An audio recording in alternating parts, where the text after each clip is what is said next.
Welcome to Uncommon Knowledge. I'm Peter Robinson. Thomas Sowell has taught and studied economics, intellectual history, and social policy at institutions that include Cornell, UCLA, and Amherst. Now a senior fellow at the Hoover Institution, Dr. Sowell has published more than a dozen books, including his most recent volume, a revised and enlarged edition of Discrimination and Disparities. Tom Sowell, welcome. Thank you. Let me quote Discrimination and Disparities. This edition, this new edition, takes on the non sequitur underlying the prevailing social vision of our time, namely that if individual economic benefits are not due solely to individual merit, there is justification for having politicians redistribute those benefits. Close quote. Now, Tom, we want to be a country based on individual merit. So if some people are rich through no merit of theirs, and other people are poor through no fault of theirs, isn't it clear that the government ought to play Robin Hood and take from the rich and give to the poor? Why is that a non sequitur instead of an obvious good? Oh my gosh. I don't know where to begin. Take your time.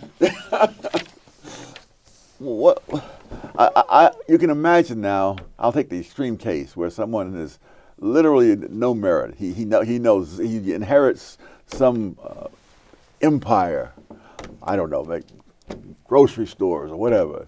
He knows nothing about it, cares nothing about it, hasn't a clue how to run it, and so on. You say, well, clearly you turn it over to the politicians. Well, what's he going to do with that empire? It will be worth far more to almost anybody else than it would be to him. Now, when things have radically different values to different people, what usually happens in a marketplace is it transfers to somebody else. If it's worth $2 billion to him, somebody who knows what he's doing, it may be worth $5 billion to him, and he will pay the $5 billion to get it, and he will run it better than a politician is going to run it. All right. See, this is the trouble. Taping shows with you, you just talk sense and you talk it so concisely that we may as well go have lunch right now. All right. The argument, the basic argument, let's lay out the argument here in Discrimination and Disparities. During the early 20th century, the key factor behind socioeconomic disparities, as seen by leading progressive intellectuals of that era, was genetics. In other words, some people got ahead and some people stayed behind for reasons of race. Yes. The racist argument. By the late 20th century, to continue the quotation, discrimination, insidious, unfair discrimination had become the prevailing explanation. All right, so let's take each of those in turn. The genetic or racist explanation. You write that by the middle of the 20th century, even a leading proponent of the influence of genetic factors, such as the infamous, I suppose to many people, Arthur Jensen of the University of California, Berkeley, up the road here, rejected the idea of an IQ ceiling for some groups. Would you explain what that means? Well, as Jensen said, why are you surprised that there are black children with IQs of 115 and above? That in the earlier time, in the early 20th century, it was thought that there was a ceiling so low that you had to make sure that certain people simply did not reproduce. That's the whole eugenics movement, right, which was very big, and there were eugenics courses by the hundreds in colleges and universities across the country.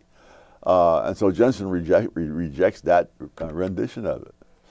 Well, once you've rejected that, really, the rest of it becomes a matter of much smaller consequence. All right. So the racist argument is rejected on scientific grounds.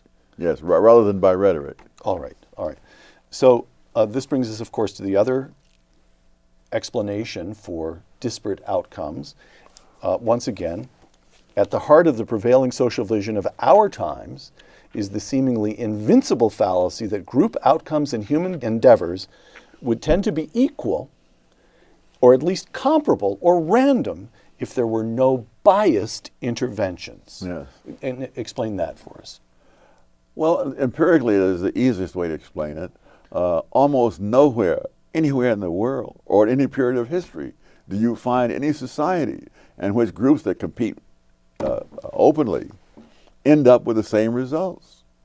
On the genetic side, by the way, there's a study of families where one of the kids becomes a National Merit Scholarship finalist. In 5-child families, the firstborn becomes the finalist more times than the other 4 siblings combined. Now that's not genetic. There are other. It's also not discrimination. It's just luck, birth order, the luck of the draw. Well, but it's more than that. It tells us something about the importance of parental attention in the development of a child. And that's also reinforced by the fact that twins tend to average several points lower IQ than people born singly, because obviously neither twin ever gets the full attention of the parents. And also, backing that up is that where one of the twin is either stillborn or dies shortly after birth, the other twin has an average IQ much closer to the norm. I see. Okay, so the point here is we eliminate the argument from racism, which leaves us with the argument from discrimination. And what you're saying is, no, look at example after example after example where we know in more or less controlled experiments, families with 5 kids, twins, and so forth, that there are factors that have nothing to do with justice or injustice, but that are simply happenstance. That's the argument? Yes. Also, it's also true in 4-child families, 3-child families, 2-child families. Oh. It is true in Britain and Norway and a number of other countries where there have been huge tests done. All right. So, again, I'm going to take discrimination and disparities to bring it to American society. It might seem strange, you're right, that during the 19th century of mass immigration from Europe to the United States, it was not uncommon to find Jewish and Italian neighborhoods in New York represented by Irish politicians, a situation that did not change until well into the 20th century. How could this have been? Because if you look at the history of the 3 groups, it's clear that the Irish had a lot more political experience in Europe before any of them ever set foot on American soil. I mean, it's really, when you think of how many factors there are at work, it's incredible to think that they're going to work out the same for almost any group defined any way. Got it. The other thing, it's so frustrating. I can come up with umpteen different examples of disparities in various situations, including situations where it is not possible for it to be either discrimination or genetics. People on the other side cannot give you one example. You can read reams of paper by advocates of social justice and not find one example anywhere in the world. There are people who've done international studies. Braudel, I quote, the French historian. He said, in no society has all parts of the population had the same outcomes. All right. You note also, by the way, that even within, this I've found striking, even within socioeconomic bands or strata, that is people or ethnic groups that are actually doing pretty well, there are differences that can be striking. And to quote you again, Jews have been especially well represented in retailing, finance, and garment production, but by no means equally well represented in heavy industries such as the production of steel or automobiles. Yes. And it has nothing to do, we're not talking about relative disadvantage here. They rose to success in different fields from, I don't know, Andrew Carnegie, I guess, is a Scot who's doing steel, and Ford and the Dodge brothers are what, Northern European stock who handle automobiles, and it just worked out that way for no invidious reason. Yes. All right. You see, if you just say yes, well, of course, if I just quote the book to you, you're going to say yes. Which is what you should do all the time. All right. To continue here, to lay out your argument, again, I'm going to quote you, but I'm going to get more than a yes out of you, Tom, on this one. Statistical underrepresentation or overrepresentation of various groups is not peculiar to the United States or to our times.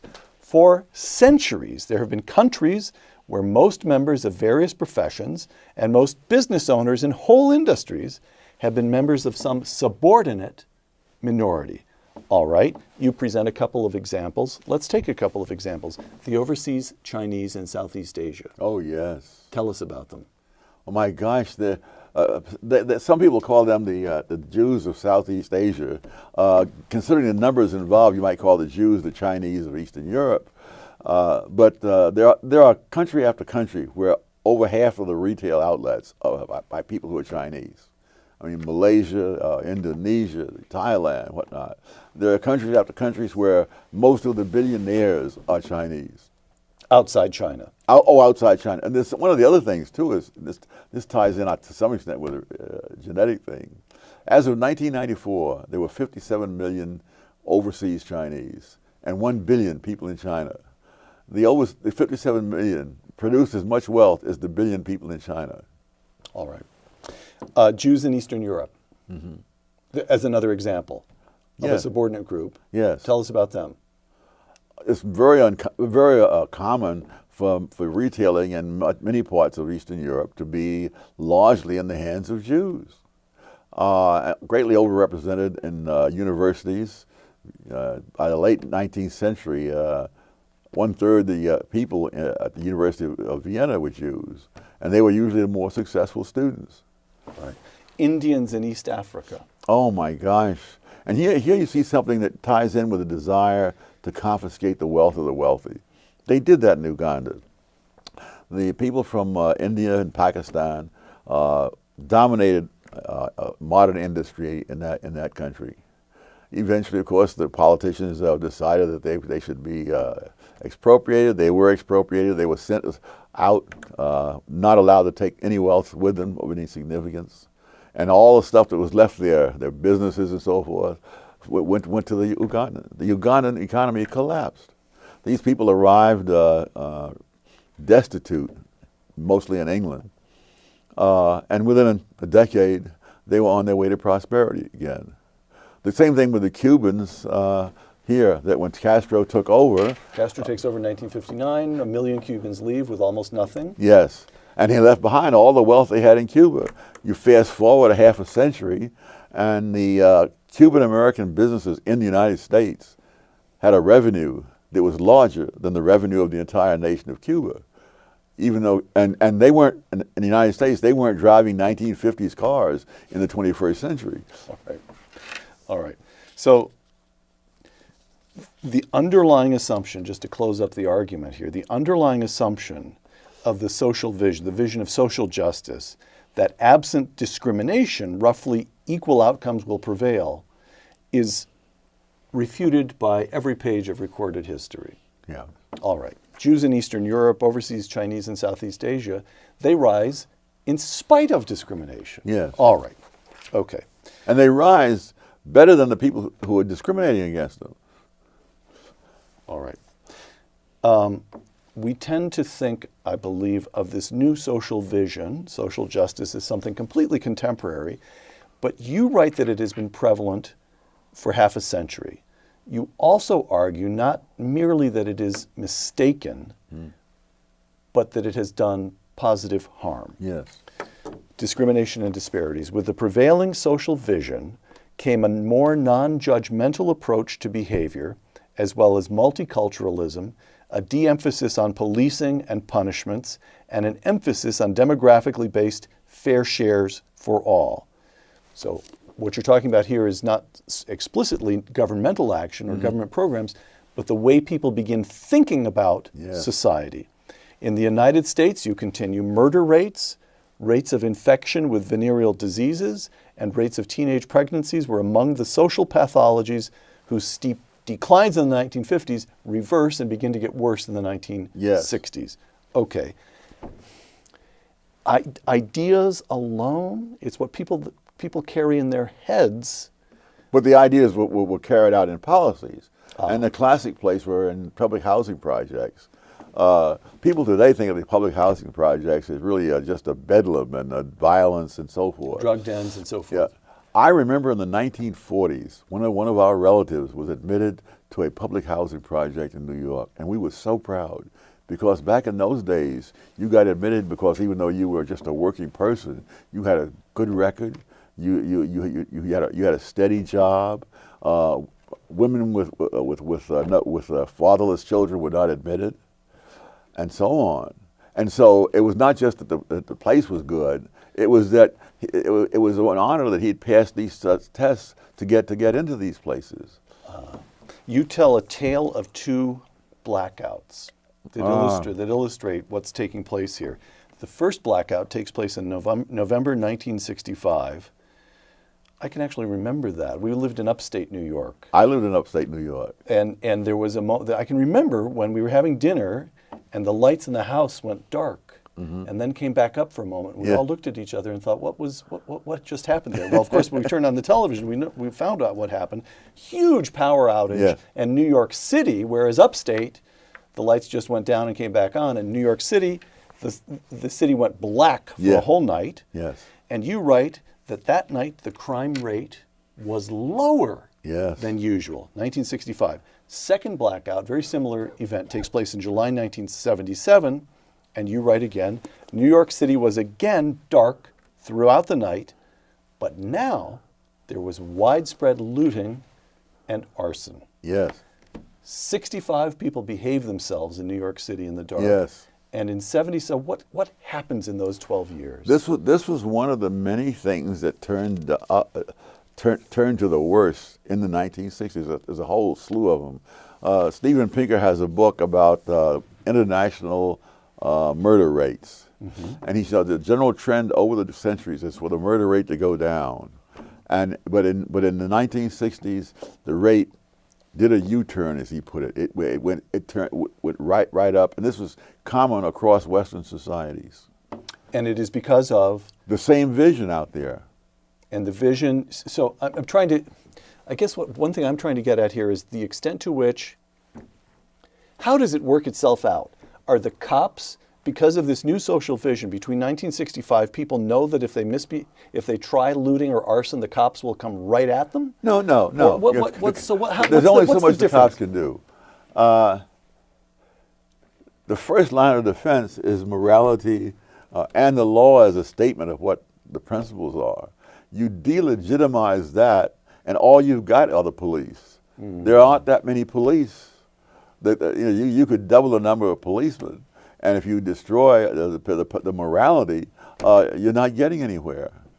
So in 1965, people who'd grown up, let's see, 65, that's going to be dominated by people who'd been through, the adults in 65 remember the Depression. Yes. They remember the Second World War. Yes. They've had the experience of rebuilding the country in the 1950s, and they take for granted what we would now term traditional morality. Is that correct? Yes. You just don't steal things. Yes. You don't destroy property. Yes.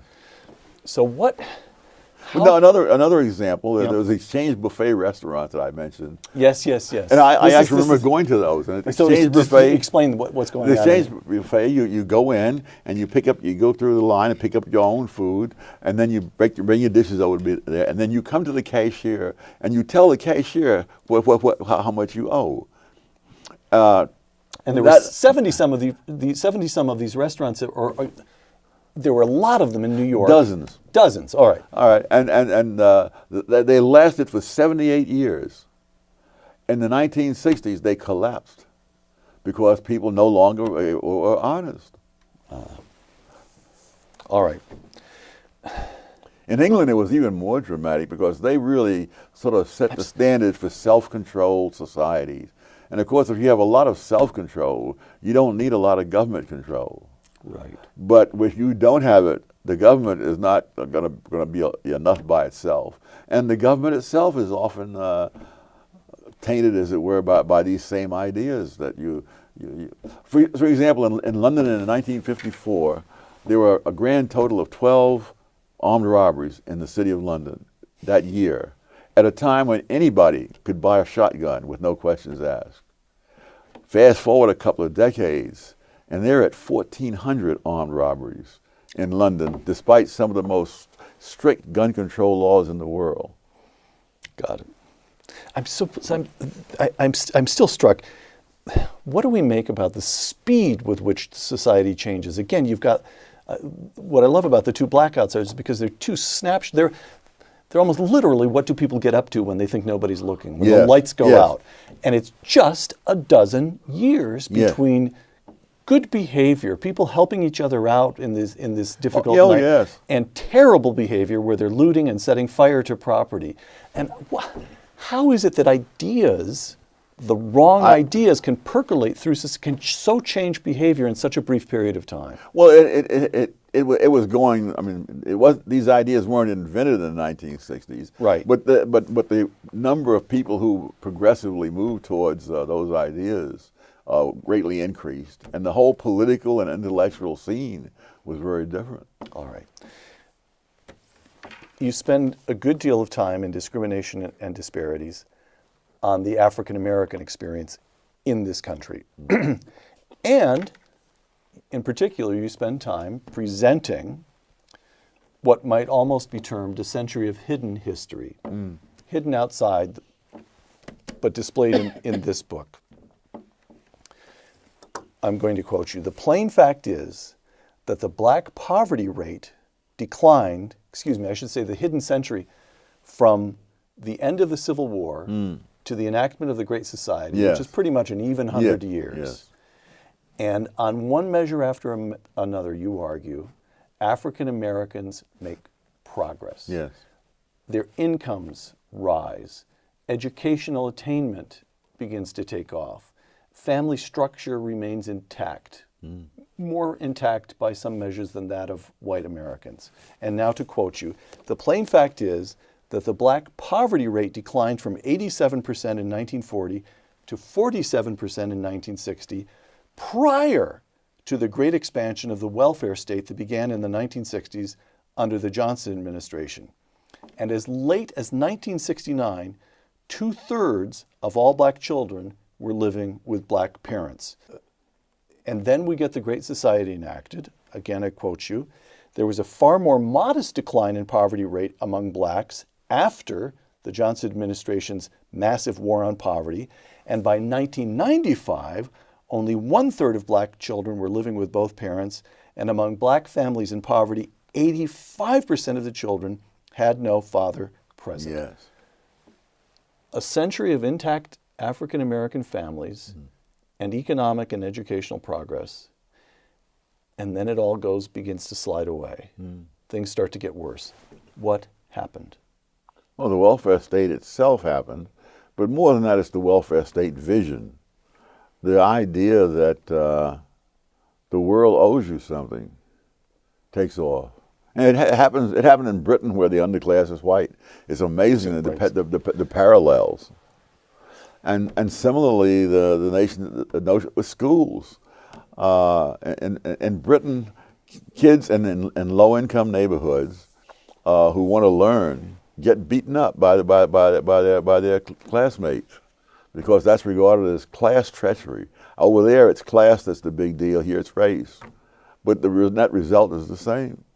Tom, you had to have been a good student when you were a little kid growing up in Harlem.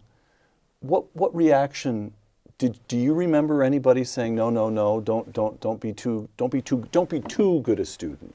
You'll make everybody else look bad in the family. Or what was it like in your generation when people were beginning to discover that little Tommy Sowell was a pretty smart kid?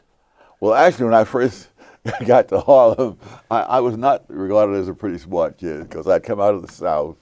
And back in those days, the Southern education was so inferior to the Northern education that... you were behind when you Oh, arrived. my gosh. I was... in North Carolina, I was among the top students in the class. And in my first year in New York, I was trailing whoever was the second worst student in the class. How old were you when you moved from North Carolina up to Harlem? 9. 9, okay. So, but somewhere in there, you get a library card and you start reading, and you become a good student. And what is the reaction of your family and your neighbors and so forth as you begin to become a good student? Well, the neighbors didn't really know that. Oh, the family was they were so pleased. And I still remember what a to-do they made when I was promoted to the 7th grade. And I wondered why. And someone said to me, "You've now gone further than any of us." Wow. Wow. You've just explained we get a century of progress, then a retrogression, as you call it. And the economics was not the reason. I mean, there's no question that blacks in the 1960s had a higher standard of living than blacks in 1940. Right. Right. So why is it? I have to say, I get to the passages about African American progress, that century of progress, and I have to reread them because they run so counter to what I believe I understand, which is that the legacy of slavery is so deeply impressed on African Americans, and it's the great society that begins to make some progress. How is it that a whole century of American history is simply gone? It doesn't get talked about. What's the explanation for that? Heavens, that's not the only thing. As you know from one of the other chapters there, that the people who talk about the 1920s, the history of the 1920s is taught, including in a history book written by a Stanford professor that sells for $160 that I bought recently. And you know, he tells you what happened, what Andrew Mellon said, and how this was tax cuts for the rich. And all you have to do is pick up Mellon's book, and you'll find out what Andrew Mellon said. And all you have to do is go on the internet and get the IRS data of the 1920s. You find that it bears no resemblance to what is said in this history book that costs $160. Mm-hmm.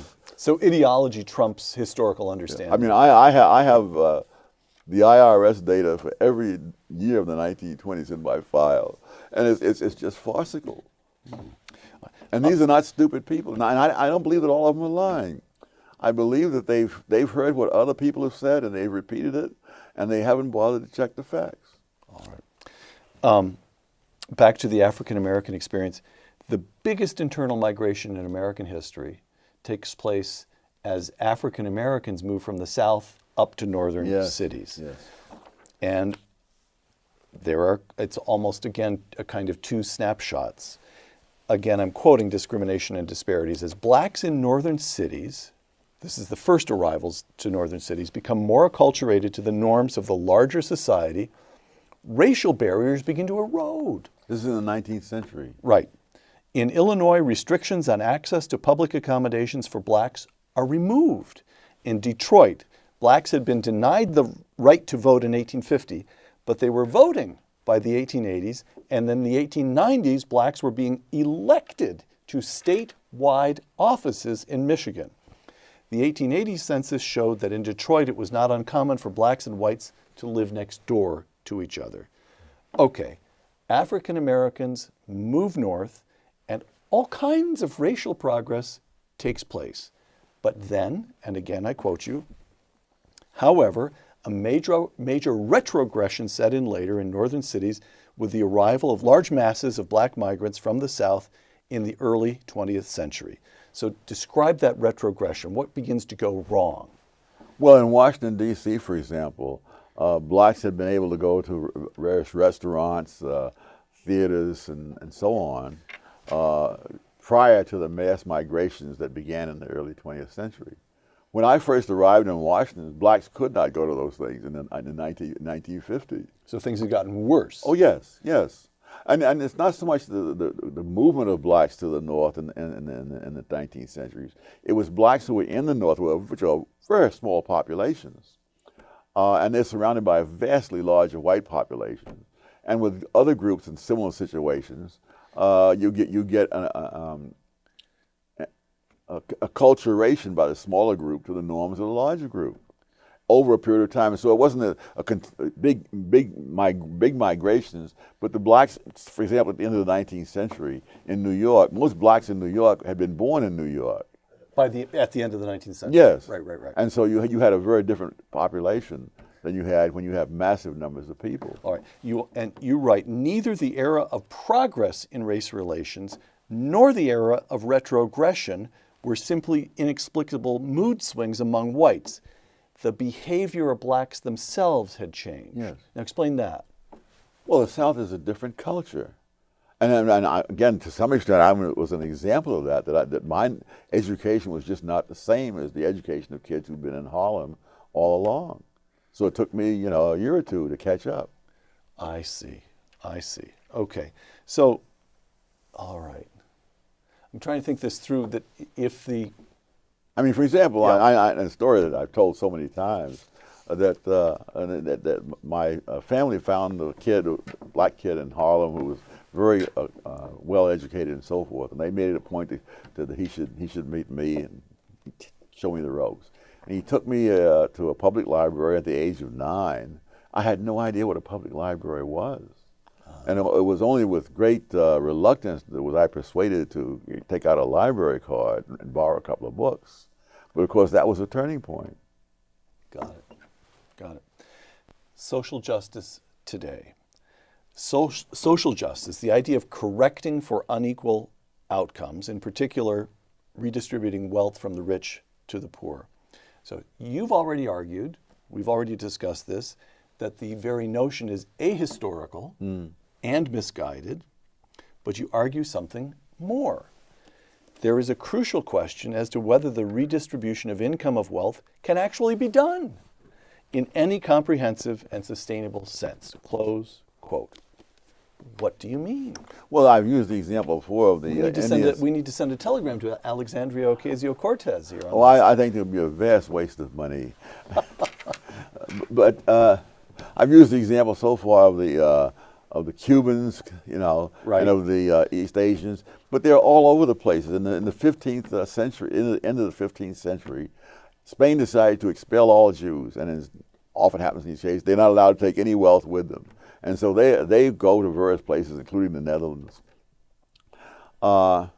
And over time, they again rise to prosperity in the Netherlands, helping to increase the Netherlands economy. The Huguenots in France were being persecuted. They flee to England and Switzerland, and they take their skills with them. Now, prior to that time, France was big. There was no watch industry in England prior to the arrival of the Huguenots.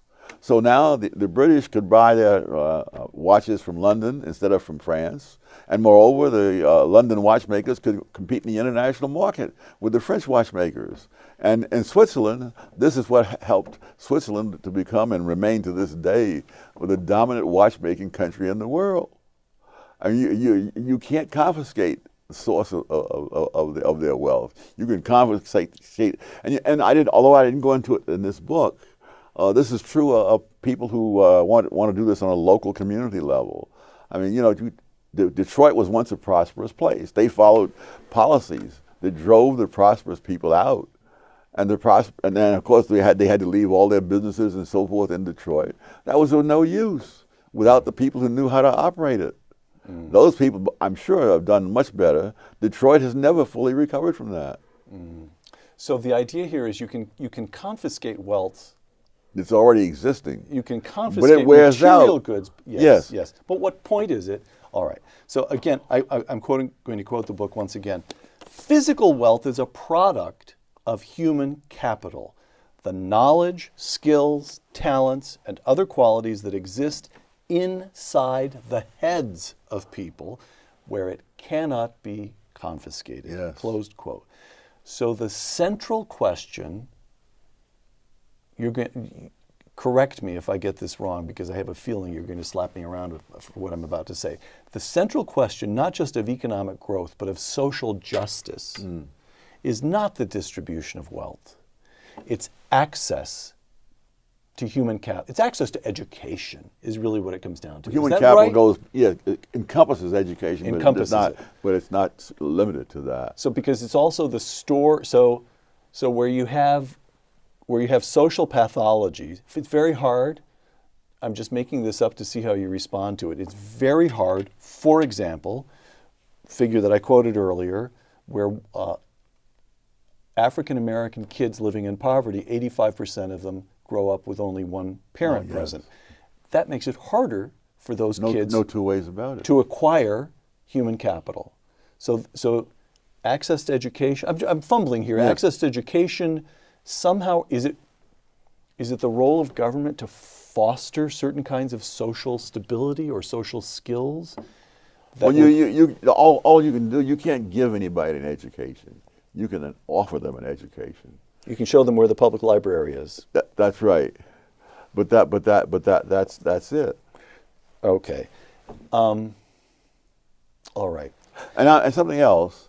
So social justice is an actual impediment to acquiring human capital, because what it tells you is that the reason you have less is because people have malevolently kept you from having access to all the good things in life. And if that's the case, why in the world should you knock yourself out, learn a whole new culture, develop whole sets of skills and so forth, sacrificed in the present for the future when it's going to mean nothing? Two of the stories I've heard that really pains me greatly, a couple of young black guys, there's two different guys in two different sets of stories, expressed a desire to become a pilot. And they say, I thought about joining the Air Force, but I realized that the white people are not going to let me become a pilot.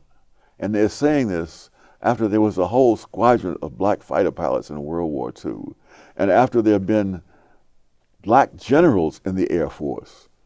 But this vision that they're bombarded with tells them that that's not possible.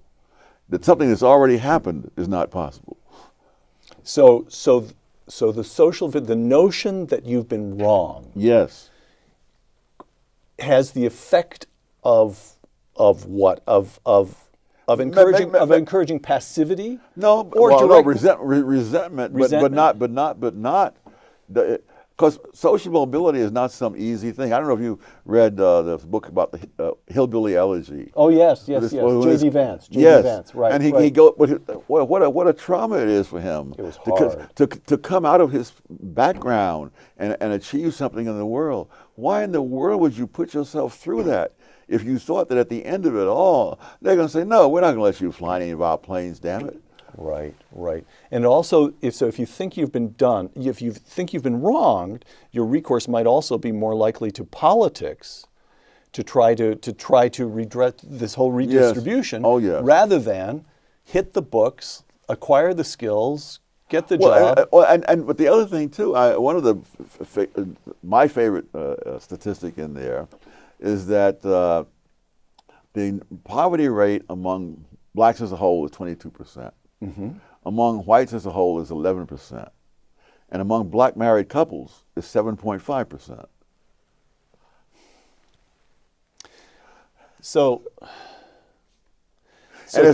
And black married couples have never had a poverty rate as high as 10% in any year since 1994. All right. So to the cry, what is to be done? Tom Sowell answers, it's been done. Get an education, get married, have kids after you get married. That's sort of the answer, right? Well, yes, and the things that work for other people tend to work pretty generally. All right. Reparations. Oh. I knew you'd like this one. New York Times columnist David Brooks, in a column last month entitled "The Case for Reparations," quote, "We are at a moment of make or break racial reckoning.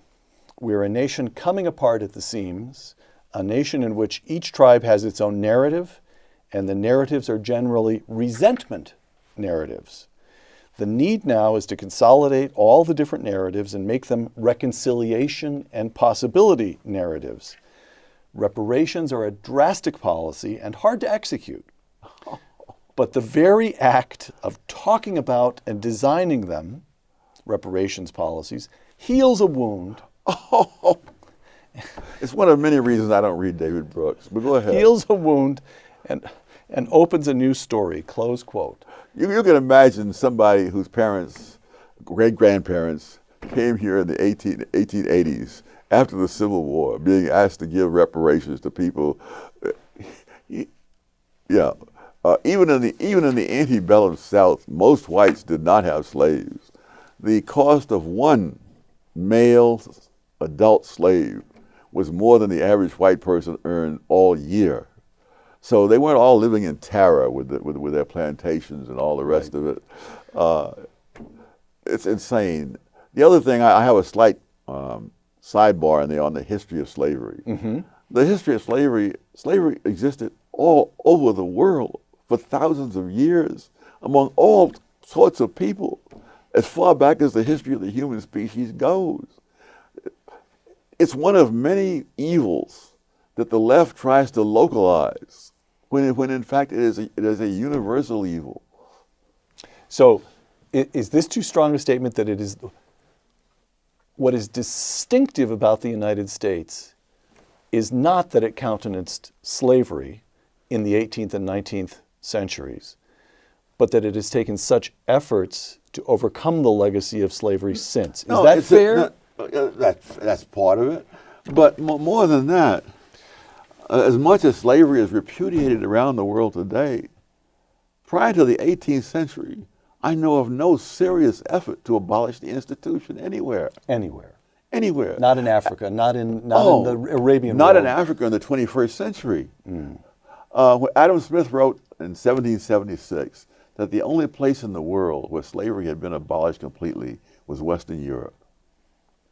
And so this was as late as the year this country was founded. Yes. And so the idea that this is something that the United States had that nobody else had, or the other countries that didn't have, it's been estimated that there are more slaves in India than in the entire Western Hemisphere. And that's before and after Columbus got here. Right. Last questions, Tom. A statistic. In 2015, this is the most recent year I could find, in 2015, black households at the 20th and 40th percentiles of household income earned an average of 55% as much as white households at those same percentiles, 20th and 40th. And that figure from that figure from 2015 is exactly the same as the figure in 1967. So you can imagine people of goodwill looking at that and saying, only 55% as much as white households, and it hasn't changed since 1967. Dr. Sowell, I grant all of these arguments, but even at that, something must be done. And Tom Sowell replies, how?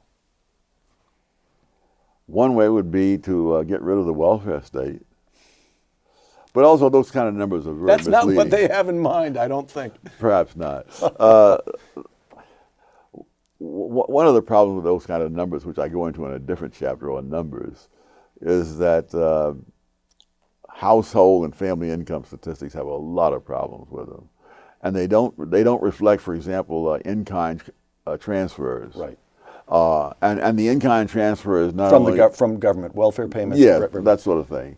But more than that, the in-kind transfers are among the reasons that people don't have to earn more money. Right. Okay.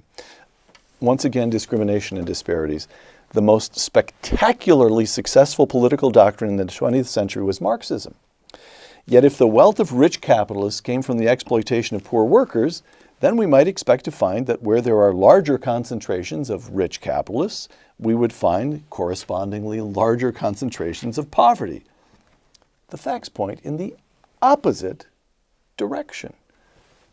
Explain what you mean by this. Well, the United States has 5 times as many billionaires as there are in all of the Middle East and Africa put together. And so, according to the logic of Marxism, ordinary Americans should have a lower standard of living than the standard of living of people in the Middle East and Africa. It is just the opposite. I mean, Americans on welfare have a higher standard of living than the average person in Africa and the Middle East. So Marxism is simply wrong. Wrong. Demonstrably wrong. Yes. Obviously wrong. Well, obvious to some people. All right. Obvious to you. Now, I lured you into a trap. A recent YouGov poll found that 19% of millennials, 1 in 5 young Americans, holds a favorable view of communism. Yes. Now let me quote one of these young millennials, a new member of Congress, Alexandria Ocasio-Cortez, who represents the Bronx, not all that far from where you grew up. Quote, "To me, capitalism is irredeemable." Close quote. Tom Sowell replies, To me, she's irredeemable. all right, okay. But so let's set Alexandria Ocasio-Cortez to one side. To the 1 in 5 young Americans who holds a favorable view of communism, how can this be? What's going on? I think the education system has a lot to do with that. Back when I was quite young, 20 years old, I read a book called China Shakes the World about how the communists took over in China. And in the last chapter, he tries to explain it. He says it's the education system had a lot to do with it. Now, at the time, it struck me as a very odd explanation. Now that I've had a half a century or so in the American education system, it doesn't strike me as odd at all. All right. Tom, would you close by reading a passage from your book, from this new edition of Discrimination and Disparities?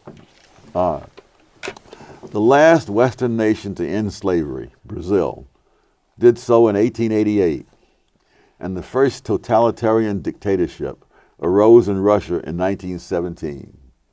There was barely a generation between the suppression of one form of monumentally brutal subjugation of human beings and the creation of another. Yet these dehumanizing dictatorships were often founded on stirring rhetoric and lofty visions that resonated with many leading intellectuals in countries around the world. There could hardly be a clearer example of the need for the historic warning, eternal vigilance is the price of liberty. Tom Sowell, author of this new edition of Discrimination and Disparities, thank you. Thank you.